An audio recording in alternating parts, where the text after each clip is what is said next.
பெண் குழந்தைகள் ஆண் குழந்தைகள் பாதுகாப்பு நம்ம ஆட்சியில நம்பர் 1 இருக்கும். சட்டம் ஒழுங்கு ரொம்ப ரொம்ப ஸ்ட்ரிக்டா இருக்கும். அரசு பள்ளிக்கூடங்களும் கல்லூரிகளும் முதல் தரமா இருக்கும். போட்டி தேர்வுகளுக்குன்னு லட்சங்களை கொட்டி தனி கோச்சிங் சென்டர் போய் படிக்க அவசியமே இருக்காது.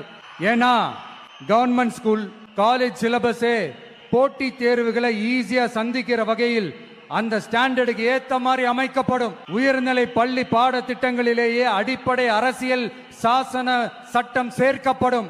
மாநில மற்றும் அரசு பள்ளிகளிலும் பெண் குழந்தைகளுக்கு சுத்தமான சுகாதாரமான மற்றும் தரமான கதவுகள் பொருத்தப்பட்ட ரெஸ்ட் ரூம்கள் அமைப்பது உறுதி செய்யப்படும். போதைப் பொருட்கள் இல்லாத தமிழகம் உருவாக்கப்படும். மாவட்ட கலெக்டர்கள் மற்றும் எஸ்பிக்களில் சரி பாதி பெண்களாக இருக்கும்படி செய்வோம். மலை கிராமங்களில் அரசு ஆரம்ப சுகாதார நிலையங்கள் பிரசவம் பார்க்கும் வசதியுடன் அமைக்கப்படும். பஸ் போக்குவரத்து இல்லாத கிராமங்கள் மற்றும் மலை கிராமங்களே இல்லை என்ற நிலை உருவாக்கப்படும். விவசாயிகள், மீனவர்கள் மற்றும் நெசவாளர்களின் கருத்துக்களை அறிந்து அவர்களுக்கான திட்டங்கள் காலத்தின் தேவைக்கேற்ப உருவாக்கப்படும். எங்களுக்கு ஒரு கோட்பாடு இருக்கிறது என் பெற்றோர்களே.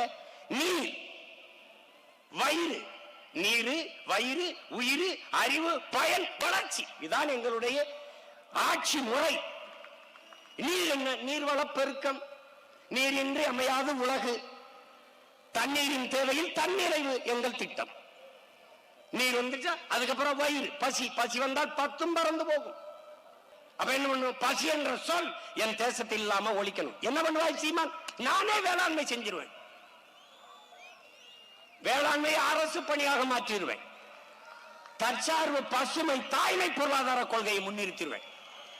வேளாண்மை சார்ந்த பொருளாதாரம், அதனால் பசுமை பொருளாதாரம். ஆடு மாடு வளர்த்தல், நெசவு செய்தல், பட்டுப்பூச்சி வளர்த்தல், தேனீக்கள் வளர்த்தல், மீன் வளர்த்தல், வாத்து வளர்த்தல் எல்லாம் அரசு பணி.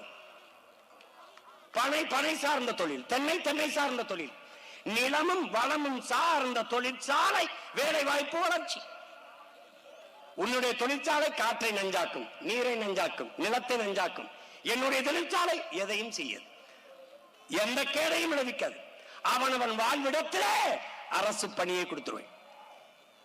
இந்த சிரிப்பா இருக்கு, நீ இப்ப சிரி போட்டு காட்டுவேன் பாரு. இதே மாதிரி திரையில பாரு, மாடு வளர்த்து எவ்வளவு பொருளாதாரத்தை பெருக்கிறேன், எப்படி வேலை வாய்ப்பை கொடுக்கிறேன்னு காட்டேன் பாரு. எங்க பொருளாதாரம் இருக்குன்னு தெரியாத பைத்தியங்கள்ட்ட நாட்டை கொடுத்துட்டே நீ.